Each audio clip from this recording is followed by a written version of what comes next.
First of all, thank you for the opportunity. My name is Dr. Tara Armstead. I've been in the field of education for almost 19 years. Started off as a PE teacher and made my way around. I've done a little bit of admin, dean of students. I've done mentoring. I've worked alternative school, college professor, kind of just all the different areas because I'm passionate about education. Yeah, that's a lot. That's a lot to unpack. What inspired you to become an educator? So actually, I became an educator because of the negative things that happened to me when I was a student. Mm, So I had a lot of trauma, educational trauma that happened to me. Teachers who would call me stupid, teachers who would lie on me to my parents. I was severely bullied and teased to the point that I tried to take myself off of this earth.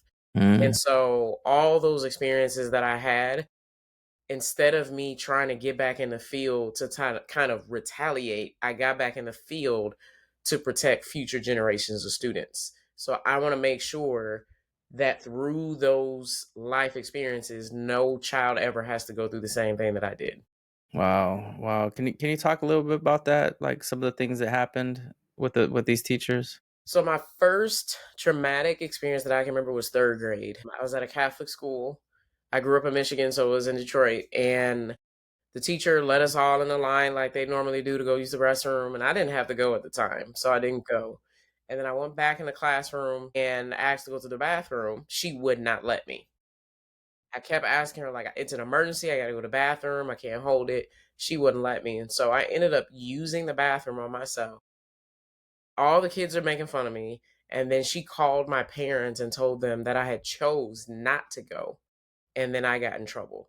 So that was like the most, like the not the most, but the first traumatizing experience that I've had. Yeah, yeah. It's crazy how that affects you. Because I remember when I was little, there were similar situations where I had traumatic events happen to me in the classroom, and I remember one in particular. I was in the classroom. I think I might have been in second grade. And in the classroom there was these hot pipes. There was pipes right there, and I remember that it was hot, and I remember somehow my shirt was lifted up a little bit, and I got burnt by this pipe. It burnt me on my stomach. Oh This my was, I God. don't know, it was in the early '80s. And so I go to my teacher and I'm like, I have a little burnt right here, and I'm like, hey, I burnt myself. And she's like, no, sit down right here. Hold on, you didn't raise your hand. Sit down right here.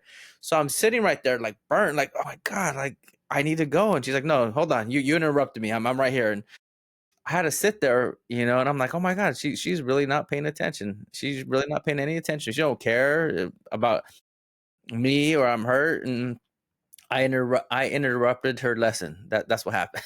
And it could have been severe. Yeah, it was pretty bad. I have a scar. I have a little tiny scar right here from it. And I remember being burnt pretty good, and I was like, wow, that's but yeah, things like that happen. And Yes. so stuff like that happened to you, and you were like, you know what? That's not gonna happen to the kids that I'm gonna interact with and I serve. Right. And that, I mean, like I said, it happened multiple times. I never will forget seventh grade math. I was being bullied in band class because I was the only girl at the time in percussion. So I just got out of band and went to math, and he was teaching something. I can't even remember what he was teaching, but I wasn't getting it. It wasn't making sense because he wasn't teaching it right for my brain. I remember raising my hand like a second, third time, asking him a question, and he was just like, well, maybe if you be quiet, you would understand it. Yeah. And I remember putting my head down, crying, and the principal coming down, the teacher lying and say I was disrupting the class. And then I got in trouble at home, and all because that teacher didn't take the time to recognize like what was really going on with me. I had Yeah. just got out of a class where I was being bullied, and you're mad because I asked the question more than twice. It's that one. I think about this a lot, just like any job, right? Just like any job, not all teachers are good teachers, or not all admin are good admin. There are some that are just not good. Just like anywhere you go, any job you get, that's just the case. Hmm. And I think that there's this misconception that people feel as though all teachers are good teachers. That's not the case. Right. That's a lie. Yeah. That And I that's not believe the that teachers are either born or taught. born or taught. Explain again. Can you go a little further on that one? Teachers are born So or taught. you can tell the teachers who are born to teach because Mhm. they carry something from their own academic experience that makes them who they are as a teacher. And they're real, they're authentic, they're vulnerable, but Mhm. they also have a good ability to keep boundaries with the students. Those teachers who are taught are the ones that are by the book. You come in, you sit down, you raise your hand, you don't talk. It's very robotic. And I did not get along with the teachers that were the ones that were taught. I love the teachers who were born to teach. Yeah, yeah, that's a good point. I feel like when I think about myself, I was never taught how to teach. I went into teaching without a credential. I worked at a Catholic school, and I didn't need a credential at that time. I was just like I had a bachelor's degree, and I didn't really have any teaching experiences. But I knew that I wanted to help kids. I just wanted to help kids. I wanted to help families, and because of that belief, I just was like, let's figure it out. Let's go. And I was a father at the time, and so I knew how to interact with my own kids. And I was like, let me take this whole fatherhood and bring it in the classroom and treat these kids like I treat my own kids. Let's go ahead and let's do the very best for these kids. And I think that worked for me, and it has been working for me for years. I've been in education for like 28 years or so. Wow. Yeah, it I has just been I working. think too it's the point of you wanted to do it. Like Mhm. you didn't get into education like some people, we could be honest, some people get in education because of the vacations and the summers Mhm. off and all that, but you wanted to do it for a reason, and that's why it's working. And I think a lot of people don't understand about me because the misperception is, oh, you have a doctorate, so you're one of those. Mhm. And I got an education for a purpose, and I've been doing what I do even before the doctorate, and I will keep doing it even if I didn't even have it. Yeah, it's that one ugly saying, know your why. Like remember your why. That ugly saying that everybody. But you know what? Remembering my why helps me. It helps me, and I say this all the time. Like, I remember my why when it comes to my health. I want to see my grandchildren graduate, my unborn grandchildren graduate from college, and because of that, it's in the back of my mind. I'm like, hey, you probably should take care of your health. You probably should exercise. You probably should eat better. That keeps me on track because I know why I'm trying to take care of my health. Right. When I was as an educator, when I was a teacher, when I first started, I wanted to help the lives of children and families and, people that were in the same circumstance as me, that Yes. lived in the same neighborhood as me, that looked like me, that grew up like me. That's how I was like, okay, I'm in this neighborhood. Let me help these kids. This is where I want to work, and I need Exactly. to I need to make them as successful as I possibly can make them. And if you take that idea, right? You take an educator who's like, I'm here for these kids. It's not about me. This is not selfish reasons. I'm here for them, not even for me. I'm here for them. And then you take another educator who's like, well, I'm here for the vacation, like you were saying. I'm here for the holidays and the getting out at 2:30. That's what I'm here for. And you put those two educators, in the same school. One is going to be more successful than the other. I just, Definitely. And you'll yeah, be able to see it too, because the students always show you who the quality teachers are. Even if the evaluations from the admin doesn't match, all you have to do is look at the students, and you will naturally see those teachers who really have a positive impact on students. yeah, absolutely. So you go to college, and you're automatically chose education, or you had something else in mind?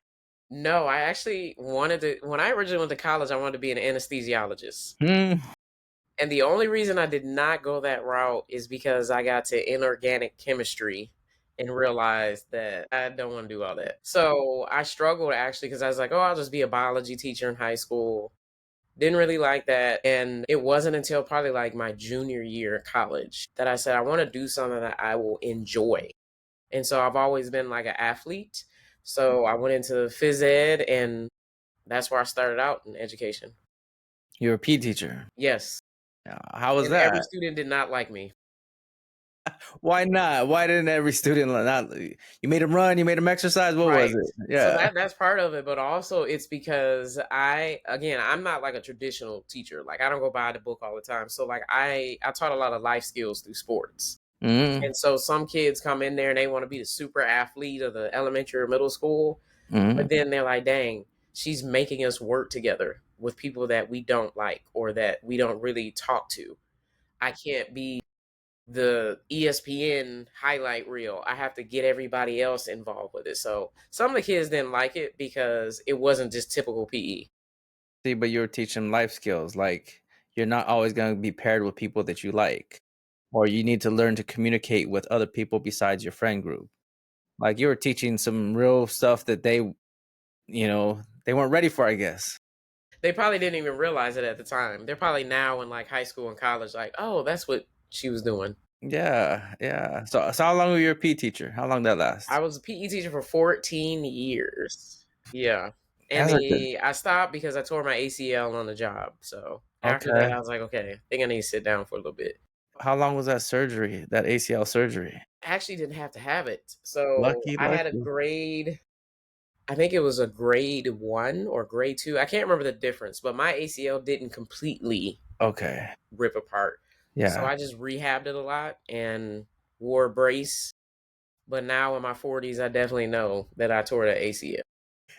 My son plays baseball and he tore his UCL. Yeah. And he's still going through rehab. He had to wear a brace for a bit. He had the surgery, I think, sometime I would say like in maybe August or something like that. And he's still kind of rehabbing. He's trying to get back into baseball, but Yeah. it's a long road. That pain is no joke. Yeah, it's a long road. So you're a PE teacher, you tear your UCL, and then you get into what? So after that, I moved into, I actually came back and still was doing PE, but then I moved from there to online professor. So I was actually at a local university here in Arizona, teaching future teachers. Okay. How'd you get into that? That How'd you I stumble? Yeah. applied and they called me and asked me if I wanted the position, and of course I took it. Yeah. I was there for about 3 years, and the only reason why I did not continue there, again, there's a theme in my career. When I speak truth and I expose what's really going on, people want me to shut up and be gone. Hmm. So I was at a university, I was working with these future teachers, I was giving them the ins and outs of what really happens in these classrooms. A couple of other professors didn't like that. Then they wanted me out. But it was actually a blessing because I went back into the classroom, and that's what allowed me to do my doctorate research. Yeah. And what really goes on in these classrooms that people need to know about?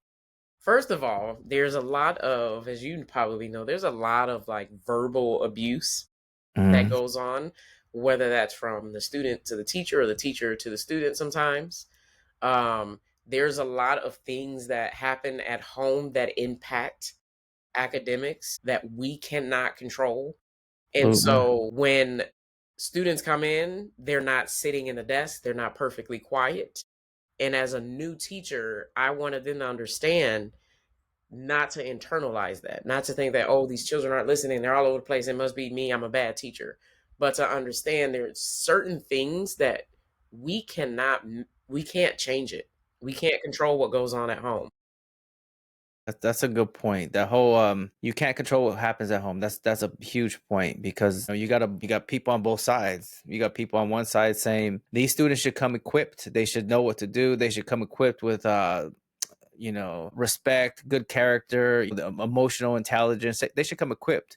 And I should just be able to teach the curriculum and I not have to deal with any of that stuff. They should know what to do. Wish. They should all come here equally the same. And then you got the other group, where they're like, nah, we have no control over what happens at home. We don't know if they got fed last night. We don't know if they're dealing with housing issues. We don't know if they're in foster care. We don't know if there's an abuser in the household. We don't know if somebody got deported or somebody got arrested, or we don't know any of those factors at home. We don't know if there's six people in one bedroom. We don't know any of that stuff. Their neighborhood, is there gang violence? We don't know any of that. When they come to school, we do our very best to meet their needs and give them the best education that we possibly can, and not point Exactly. the finger at their parents saying that they're not doing their job, and that's why like And I mean, yeah. there's times where obviously one side is more responsible than the other for certain things that happen. But I guess For me, because I've been in so many different roles and all that kind of stuff, like I even served a little short tenure on a school board.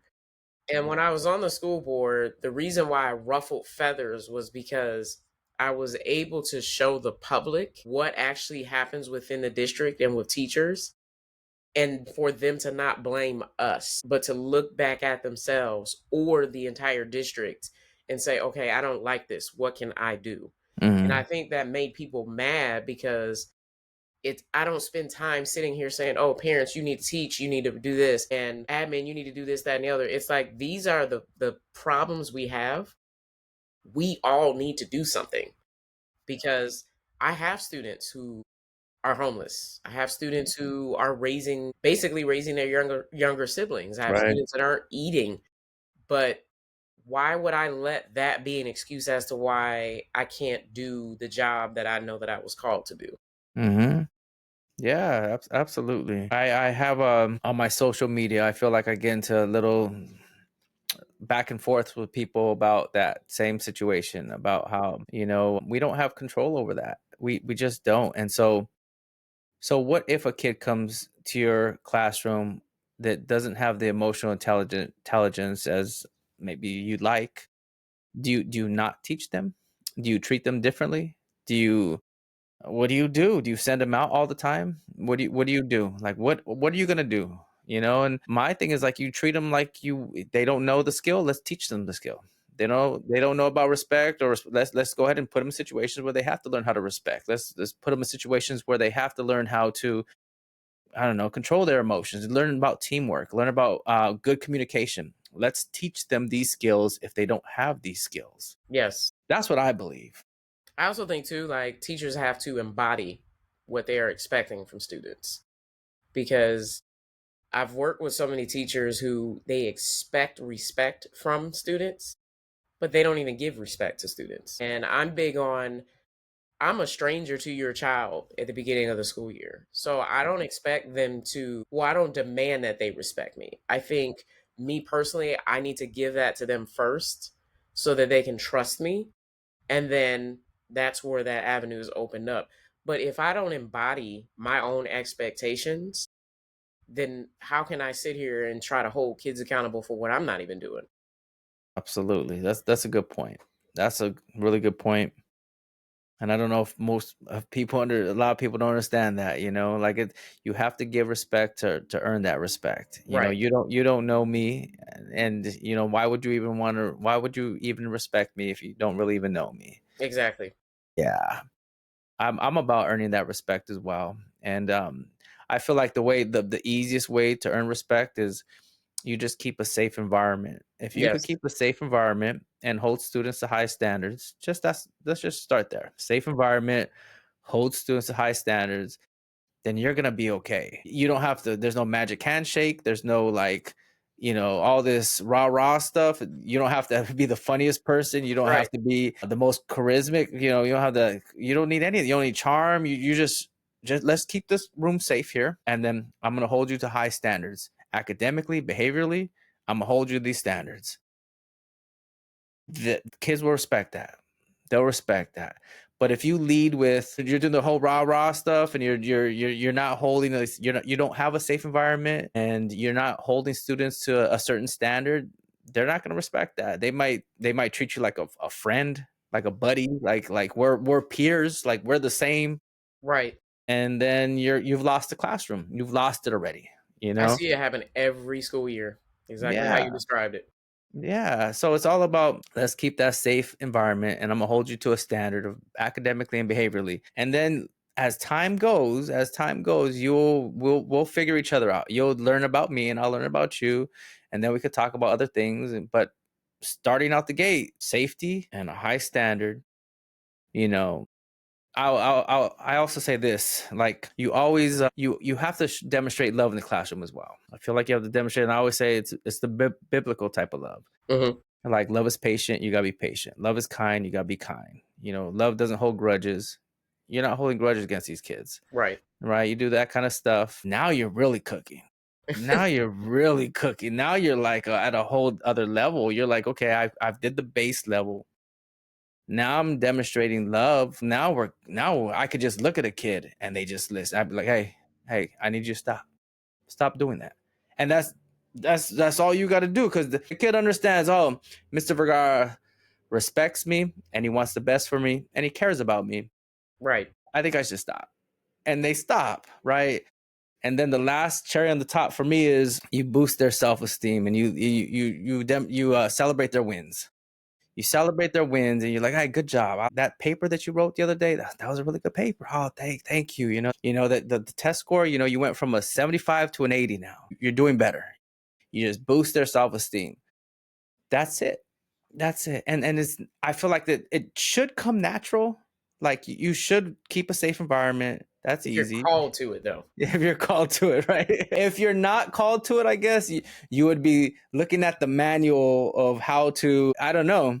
I think these are all people skills. I think these are all things that, like, if you just worked with people and you understood, like, these are human beings and people, and these are somebody else's kids, and Right. you would just, I don't I know. agree.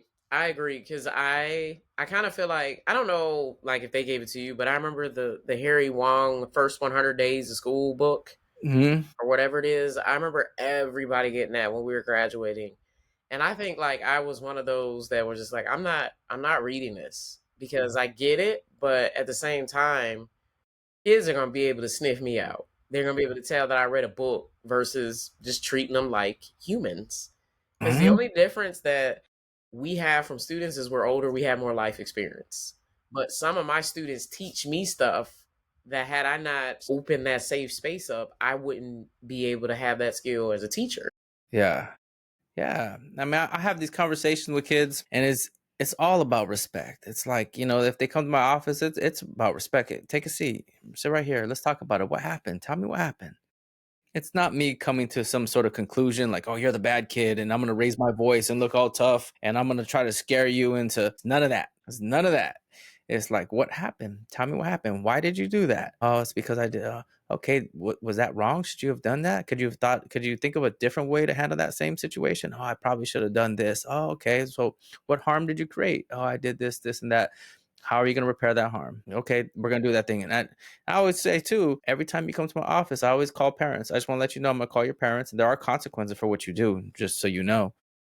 And I tell them these things, and it's never disrespectful. It's done under control, like I control my emotions, and I think that students could understand, like, all right, Mr. Vergara, yeah, I got in trouble, and yeah, this happened, but I think that he wanted the best for me as well as all the other students that were involved in that situation. And Yeah. that's what I'm shooting for every time. Every And I time. think they can see that because, going back to that embodying it, there's teachers who will try to do what you do, but that's not their natural being. And so Yeah. that it won't have the same impact. I've had teachers like that before that I was trying to mentor where they would come in and, oh, I love you guys. And, I'm here for you. And the kids are sitting there like, no, you're not. Because you're the same teacher sent me out in the hall because I put my head down for Yeah. 2 seconds. Yeah. So And I I'll don't tell know. you, For me, it's just crazy. Like, why be a teacher if you don't care about the kids? That's our yes. whole job. Yes. Yeah. We're here for the kids. Right. And I feel like if you have to say I love you and I care about you, then You really don't. yeah, if you have to say it, I could say something like, I dislike all of you guys equally. The kids will be like, they'll laugh and they'll be like, Mr. Vergara cares about me. He could say whatever, he could say any words. It doesn't matter because we feel that he cares about us. Yes. He could say whatever he wants, but we know deep down inside, Mr. Vergara does care about us. He doesn't even Yes. have to say it. It's the same. I do a little bit of work with the juvenile corrections out here too. And when I first started, I mean, they didn't trust me. They didn't know who I was. And I built that rapport with them. And so now it used to be if I wasn't there, because they know me as Tara, they're like, where's Tara? Did she give up on us? Where's she at? But then when I was consistently there and explaining to them, like, look, I had this situation go on, like now being sick or whatever, like when they see me again, it's not this, like, where did you go? We thought you left, blah, blah, blah, blah, blah. Because they know that I care. They know when I'm there, I'm fully there for them. And I don't understand a teacher who does not have that for a child, because my experience in education was horrible. I'll just be completely real. I didn't like my teachers. I didn't feel like my teachers loved me. I had one teacher, my fifth grade teacher, who is part of the reason why I am the educator that I am. But for the most part, it was like if I was absent, I came back and it was like they didn't even recognize that I wasn't there. Yeah. And so I always reflect, like, what if this child comes to school seeking affirmation, and the one day I don't give it to them confirms to them that their life is pointless? Mhm. I would never live that down. Mhm. Yeah. That's yes, absolutely. Can you talk about the correction part? You work for a juvenile hall? Yeah, so I do a little bit of volunteering with them. I actually originally got into it because I was working with a nonprofit that goes in and tries to help youth to get their minds on entrepreneurship. Mm. So once you're released, what are you going to do to avoid coming back? And so once I did that, I got to know I work mostly with the males, so I got to know them and how they were playing sports and stuff, and just building rapport. And so now I do a lot of mentoring. They have church services, and I go and I serve at those services and stuff. And it's scary because a lot of what you and I are seeing in the classroom is the same in the juvenile corrections, which is those broken youth, those emotionally seeking youth that just want connection with some adult, and nobody was there to affirm them. And that's how life led them that way. And Yeah. so I go there. People think I'm crazy, but I go there and I feel safe enough to work with them because I understand that these are the same kids that are sitting in our classrooms across this country. Absolutely. So you serve at the church. How did you I'm asking you these questions because I my cousin, she sent me a message and she said, "Hey, I've seen a lot of your TikToks. You should think about volunteering at a juvenile hall." She goes, "I work for a San Bernardino juvenile hall, blah blah blah." And I'm like, "Oh, I'm over here in LA. That'd be interesting. That's something that's right up my alley. I know I would love to do that." And so, how'd you get involved in that? You just applied, you just volunteered. That's what it was. So I started volunteering, and I don't know. I think some individuals at that campus were watching, kind of seeing how I was interacting with the youth and how the youth received me. And so it led from me just going in and working with that, entrepreneurship, to them asking me to speak at a graduation ceremony, to now them seeing me consistently there. So I volunteer, like I said, in the church services, but like if there was a basketball game or some type of event that they were having, whether it was on that campus or off site, I Yeah. was there. And I think that showed them that I'm not just, because there are a lot of people who do that so they can, get the clout and all that. But I think it showed them that I'm here for these youth just like I am in my own classroom. Yeah. And I don't know, it breaks me sometimes because some of the things that they tell me, obviously they don't share their charges and stuff, but a lot of the things that they tell me just makes me think of my own experience when I was younger, like wanting to just feel loved. Yeah. And because you didn't feel it, you sought it out in different ways, That's and they right. just happened to be in the wrong place at the wrong time, making the wrong decision, and their whole life has changed. I feel that way 100%. I feel like all these students with difficult behavior come to school and they're looking for connection. They're looking for people to connect with, the teacher, the custodian, the Yes. the campus aides, whomever. They're looking for some sort of connection. And their behavior gets in the way, and then what happens is they get pushed away. Like the teacher will start Yes. pushing away, the admin pushes them away. They're like, let's suspend this kid, let's give this kid detention, let's keep pushing him away, let's isolate him. He has to sit alone, she has to sit alone. Right. At lunch, you sit over here at lunch. And then the kid is like, well, screw it, if you guys don't want me and I have a rough home life, who wants me? The streets want me. The streets are calling and they'll take me in. And that's exactly what happens. The streets take them and that's it. And it breaks my heart too because I did an event with the young women there, and one of them mentioned how they were shocked that I was talking to them. And I was just like, well, why do you feel that way? And it's because they realized I had my doctorate. Mhm. And so they associated that level of education with, oh, you're higher than me. But every time I go in there and speak to those young people, I tell them like I didn't come from like richness.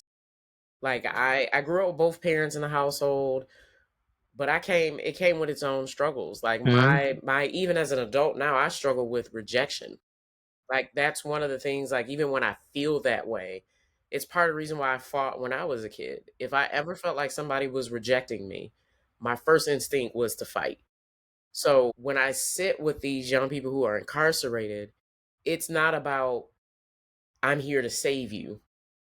It's I'm here to let you know that there's literally no difference between me and you. You made a bad decision. And sometimes it's just you got caught because there's a lot of other young people doing the same thing. They just haven't got caught. That's right. But it's all about helping them to understand that just like I used all that negative, toxic stuff that happened to me in life to do something positive, now is the time for them to do the same thing. Because I Yeah. almost ended up in juvie myself at 12 years old. So, how can I come at them like, oh, I'm here to help you because I'm better when really I could have been in the same situation? I bet you they're seeking for somebody just like you.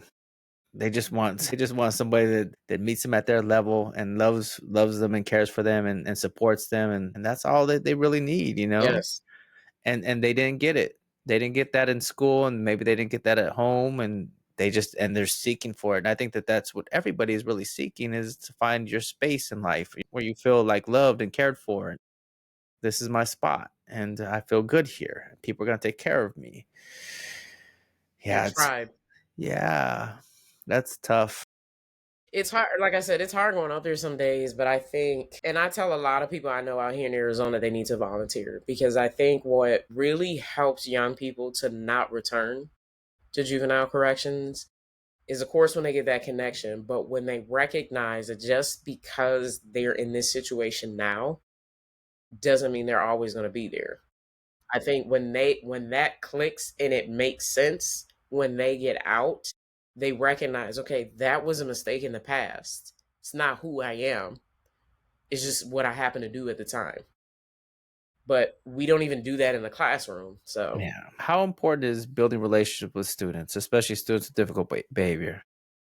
it's one of my top priorities. I know people always say, oh, they always ask you, did you build a relationship? But if I don't connect with a student to make them feel seen, I feel like I failed. Like I literally feel like I wasted my time in the classroom with the student. And I don't build relationships with the what's your favorite color? What did you do over this summer? That kind of stuff. Like I really tell them how I was as a child. Like I was the fighter. I was the one that would get sent to the office. I was the one that did not care with certain classes, so I would just sleep in the back of the classroom. I flunked a couple classes in college, and that's because I didn't know who I was and I didn't have connection. So then they understand when I'm sharing these personal stories, this is coming from somebody that's being real. I'm not just trying to paint some little pretty image to young people. Yeah. They see themselves in you, Yes. and you see yourself in And them. then, exactly. That's what it is. That's how I see it. I see when I see these kids with a difficult behavior who get sent to the office, who I'm like, man, this is a kid that is angry a lot. And I remember when I was angry all the time, angry for the littlest things. I couldn't control my temper. Yes. That's the same person. You are me, and I am you. And I understand. I'm older, and I could see now the big picture. And let me help you paint how it is. And there is hope for you, and you can get better. You don't always have to be the student that gets sent to the office. We're gonna fix that. And I'm here for you, and I'm here to connect with you. And there's other people in this school that care about you, and we're gonna make sure that you know that. That's what I do. That's what education really is, I feel like. I mean, we can teach math, science, reading, and all that all day, but I feel like life change is what we should be doing. Absolutely, especially in 2025 when it feels like the world is so unstable. Yeah, yeah. It feels like everything's falling apart. Yes. Like everything's falling apart. And when I'm at school, let's make this a little paradise here. Let's just make sure that we're all feeling comfortable and good, because every you on social media, on the news, you hear all these terrible things that are gonna happen, or and you're like, well, I can't change any of that, but I could make sure that we feel okay here at the school for the time that I'm here at this school. And I think that that's what we need to do. And it is about teaching those skills to the students. It's not necessarily about math and science and reading. Yeah, yeah, it's there, but let's teach them some skills as well. So you're a middle school math teacher now, Yes. currently. How's that going? How's your year going? Ooh, it's rough. It is Yeah, rough. middle school's rough. Middle school is no joke. It's not just the fact that it's middle school. I think it's 2020 really did something to the minds of young people, and Hmm. I don't think it has reset. And What do you think it so was? What did it do? for me, what I'm seeing is it made them, it's almost like they don't like being challenged. Hmm. So I remember when I was teaching, going back to like PE days of me teaching, I would have high standards because I knew my students would reach it. It'd be tough, but they would reach it. And they would talk and whine, but they would continue to go for it. Whereas now I'm seeing, if it's a challenge, they just give up. It could be a small aspect of math, let's say fractions. And because they failed with it in the past and the teachers didn't explain it this way in the past, no matter how I do it, they could be small amount of successful. They give up.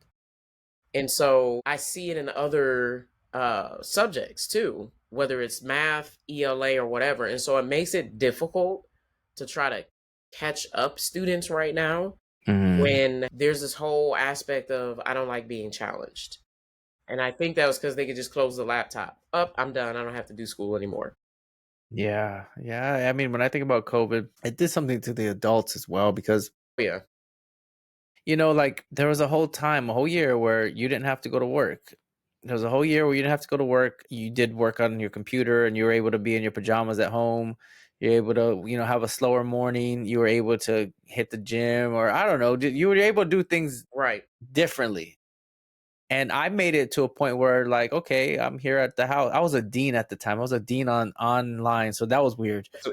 A dean online, right? Like, what are you gonna do? A dean online, like, but that's what I was, and it was like, man, I really enjoy my time at home. I really enjoy my slow mornings and waking up and exercising. I would go for runs and exercise and that. And then when you get pulled back into work and you have to, wear those, a tie, and, you wear tight shoes and you have to dress up a certain way and you have to be there from this time to that time. You're like, wait a minute. I liked it when I was at home working. I liked it when I was at home working. And for me, that changed my mind, where it's like, man, can this be done at home? Do I have to work a full 8 hours? Can I do half of my work at home and then the other half at school? Like, can I, is that possible? Or do I always have to? That's what The messed up same my question. mind. That messed up my mind. But I get it with the kids, though. I can see with the kids that yeah, they definitely are not trying as hard as they. Yeah. I mean, because, and I don't want to say it like in a negative way, but during that time they did, excuse me, they didn't really have to. There were so many resources and support systems in place. Mhm. So if they weren't getting it, it was like, oh, I'm not going to put forth this effort. Somebody's going to help me. And so it also, like, I had this revelation, I guess, that all of my seventh graders were in third grade and all of my eighth graders were in fourth grade. So there's chunks of stuff in math that they don't know Mhm. because a third grader on the computer is Mhm. much less prepared than a seventh grader on the computer. So you're talking basic multiplication and division. Some of these students do not have it.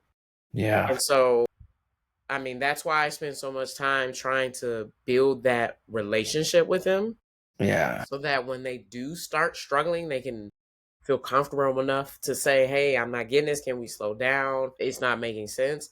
But it's rough because they're Yeah. going through the puberty and the hormones, but they're also still mentally years behind.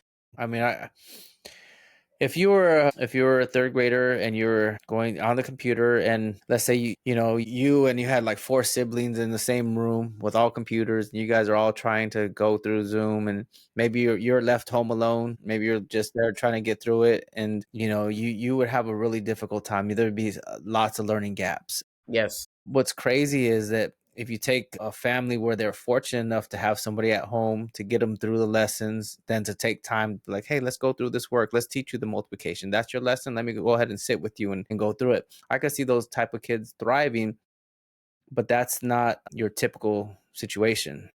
That's not your low income family situation. That's not, that's a whole different, I don't know, that's a whole different scenario. Yeah, for us when I was here, it was such a bonding moment for me and my family because I was home, my kids were here. We would work out together. We'd do like a home workout. We go practice baseball. We would go for runs. We would Nice. connect. It was like a good time for us. COVID was good for us, Yeah. but I don't know if it was good for everybody. I know it was not good for Right. everybody. Let me just say that. I know it was not good for everybody, and everybody had their own experiences. But yeah, I could see that there'd be some crazy learning gaps, and I see it myself. Yeah. And I've tried to help with after school tutoring, with just like I said, slowing down the pace. But the mindset of the curriculum is we can't slow down. We can't teach back there. We got to keep going.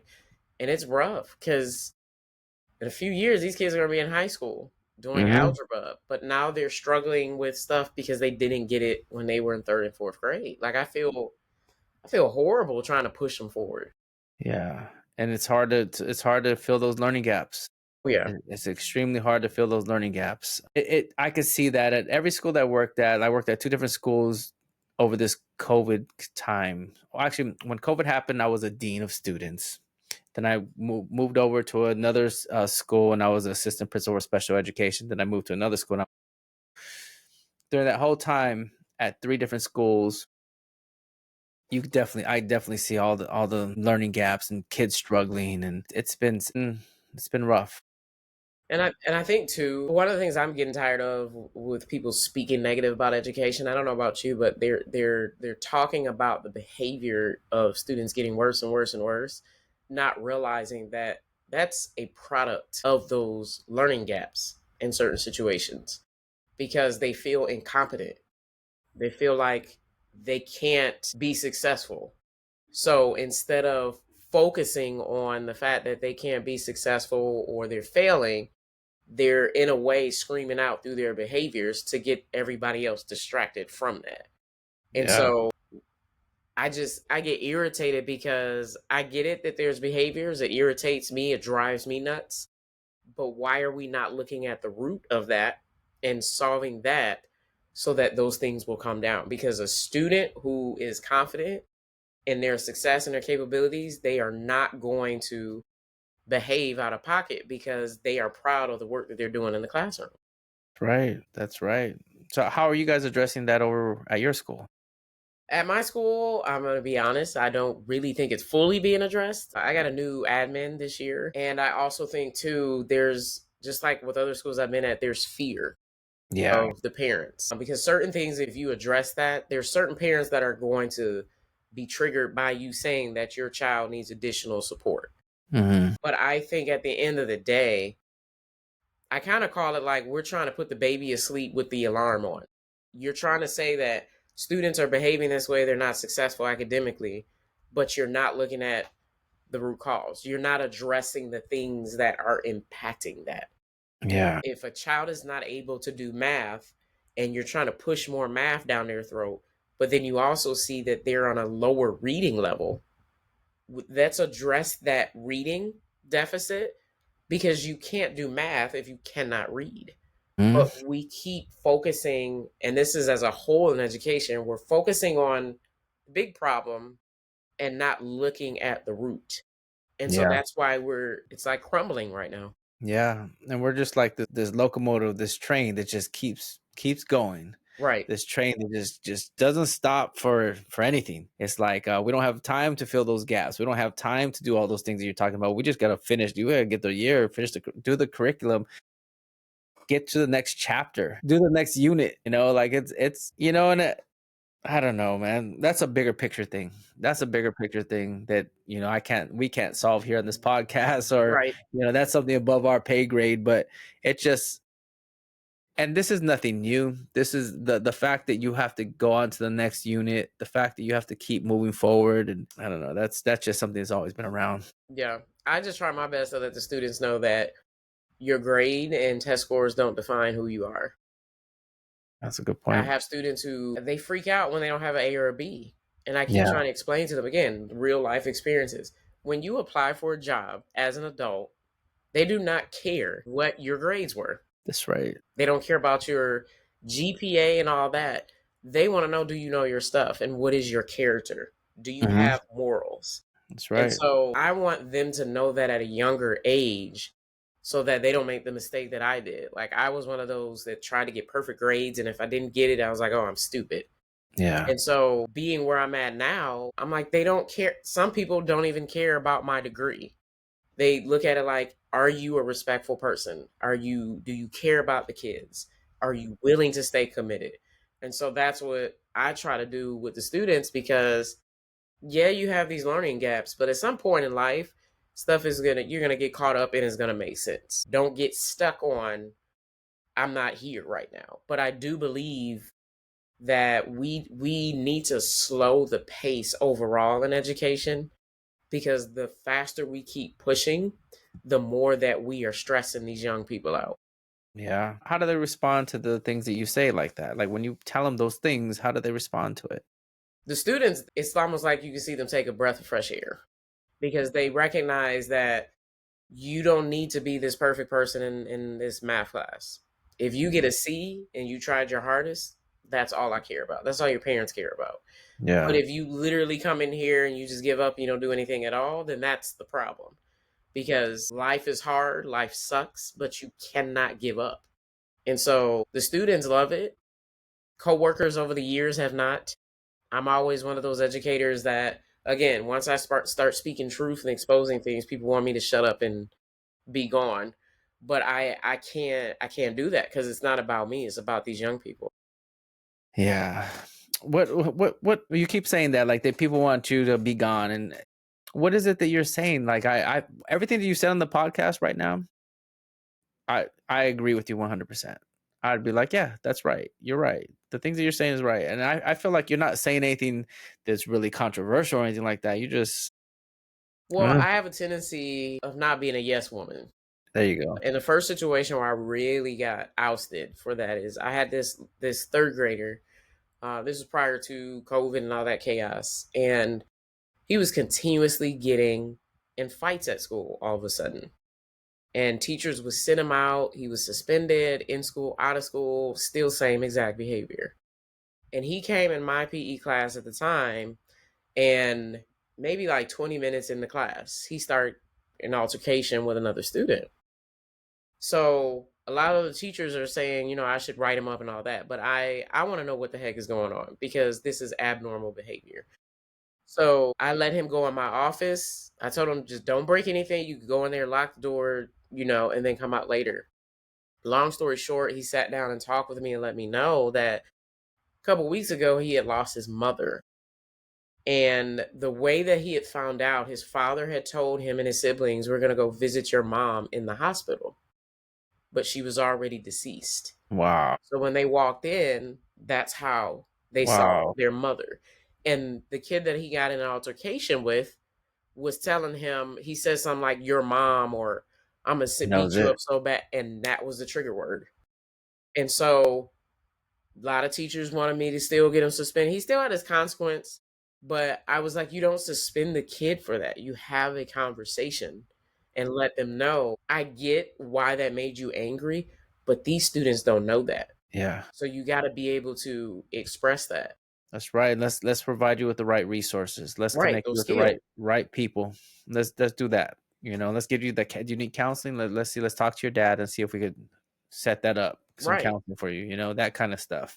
But And that it's not. assistant principal didn't like that. She didn't like the way I handled it. So that's why I was.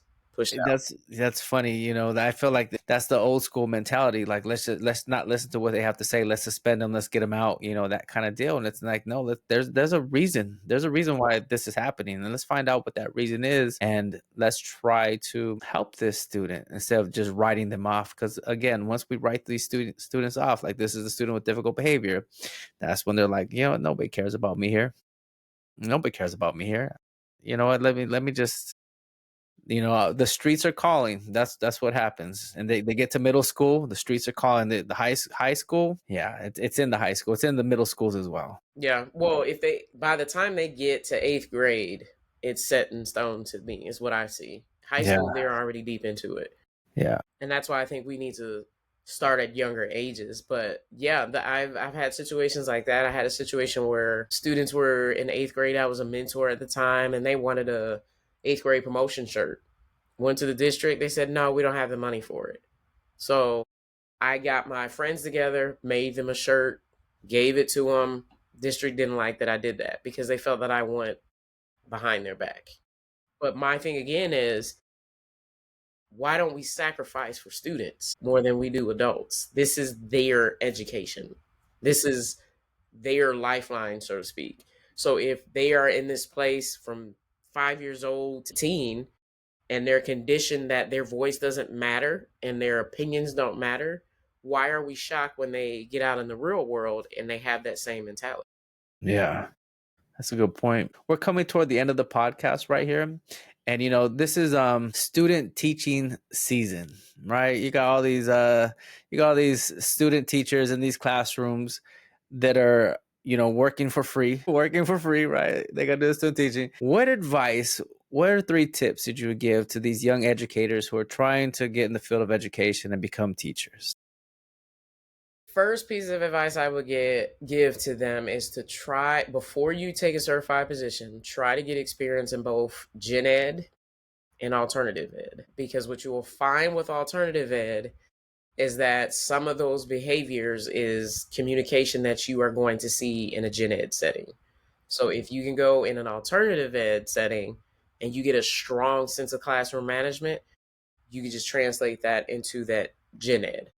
I would also say just be yourself. The worst mistake I made was trying to be the social media educator when I first got out of college. When I learned that this is who I am, and maybe it makes people upset, ruffles feathers, but it's what helps kids, that's when my career started to be more meaningful to me. But if you walk into the field and you're trying to be a facade of something that you think you should be, it's not going to be, you're going to get burned out and it's not going to be what you think it is. Lastly, would probably be I don't know. For me, there's a lot of things, but I would say just see yourself in the students. Once you see yourself in the students, you'll understand that it's more important to love the students than to try to correct them and save them. You'll see that this is what I went through and what did I need at that time, so let me be that educator that I needed. Well, Dr. Armstead, thank you so much for being on the podcast. I greatly appreciate your time. It took us a while. There's a lot of rescheduling, right? But we got it done. There was a lot of technical difficulties, but it happened, and I'm so glad we got this done because you spoke a lot of wisdom, and the audience, those that watch this podcast, I feel like they're going to gain a lot from the things that you had to say. So Thank you thank so you. much.